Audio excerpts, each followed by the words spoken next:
কবি বলেছেন মেয়েদের ঠোঁটে সেই প্রোটিন আছে যেটা খেলে 10 দিন না খেয়ে থাকা যায়।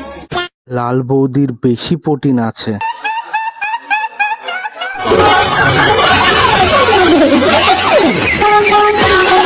চলো এই প্রোটিন ভিডিওতে কি কেমন সুন্দর সুন্দর কমেন্ট করেছে দেখে আসা যাক। तो चलिए शुरू करते हैं। अभी मजा आएगा ना भिड़ो। সাদাটা তো পুরোই আগুন বস। সঠিক বলেছেন, আপনার বুদ্ধি ভালো।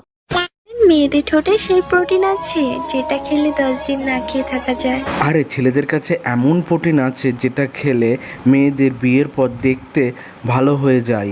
ये सब क्या देखना पड़ रहा है? अच्छा है मैं अंधा हूँ। এরাই আমাদের ভবিষ্যৎ নষ্ট করবে। कंट्रोल कंट्रोल उदय।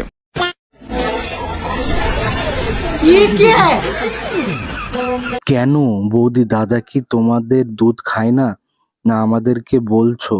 क्या क्या कहना कहना क्या चाह रहे हैं भाई आप? কবি বলেছেন মেয়েদের ঠোঁটে সেই প্রোটিন আছে। কবি বলেছে যে মেয়েদের দুধ খাও তাহলে মোটা হবে ছেলেরা। বৌদি দাদা আছে না বিষ খেয়ে মারা গেছে? মেয়েদের ঠোঁটে সেই প্রোটিন আছে যেটা খেলে 10 দিন না খেয়ে থাকা যায়। অল্প দিবা নাকি আমিও খাবো? তা বৌদি তোমারটা দাও আমি খাই। কবি বলেছেন মেয়েদের ঠোঁটে সেই প্রোটিন আছে। কবি বলে নাই ছেলেদের নুনুতে কি আছে? আমি তোমাদের দুজনকে খেতে চাই, খেতে দেবা? कौन है ये लोग?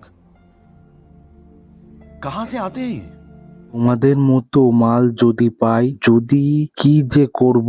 কি করবে দাদা একটু কমেন্ট সেকশনে কমেন্ট করে জানিও। अरे कहना क्या चाहते हो? তোমরা থাকলে আমাদের সমাজ আরো উন্নতি হবে। अगर तुम लोग नए हो तो सब्सक्राइब करो, वो जो लाल वाला बटन है उसके साथ स्कैम करो या फिर महफिल जमाओ, मुझे नहीं पता, बस क्लिक हो जाना चाहिए।